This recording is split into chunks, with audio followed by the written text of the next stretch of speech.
Her best friend's father had her tied up and suspended in midair. Outside the window, her family was searching everywhere for her, but the reinforced glass made her cries for help utterly useless. Rescue was right there within reach, yet all she could do was watch helplessly as hope slipped away. Even more terrifying, this was just the beginning of her nightmare. This loving father who'd watched her grow up since childhood had torments in store far more chilling than the kidnapping itself. After hanging suspended without food for 2 days and 2 nights, Michelle was thrown into a basement filled with human waste. The man forced a heavy motorcycle helmet onto her head, gagged her mouth, and subjected her to abuse day after day, all to break any thought of resistance she had left. After enduring prolonged torture, Michelle finally gave up fighting back. The man, noticing how obedient she'd become lately, did something completely out of character. He bought her a puppy. This little ball of fur became the only source of comfort in Michelle's dark, endless captivity. She pinned all her hope on the puppy, holding it close for warmth every day, as if she'd somehow found the courage to keep living. Then one day, she discovered to her amazement that the man had actually forgotten to lock the door. Michelle quickly scooped up the puppy and tiptoed toward the exit, barely daring to breathe. The door was right there. Sunlight streamed through the crack. It was the first glimpse of freedom she'd seen in the 6 months since her imprisonment. But just as she was about to push the door open, the man's cold voice suddenly came from behind her.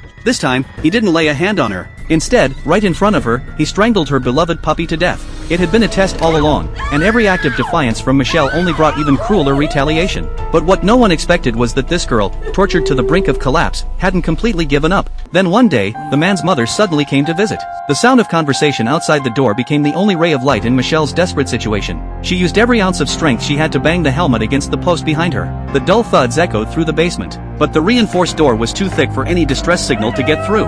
In her desperation, she suddenly noticed that the zip tie around her wrist had loosened. While the man was still outside, she reached up with trembling hands to undo the chain around her neck. Just a little faster, and she could get out. But right then, footsteps suddenly appeared outside the door.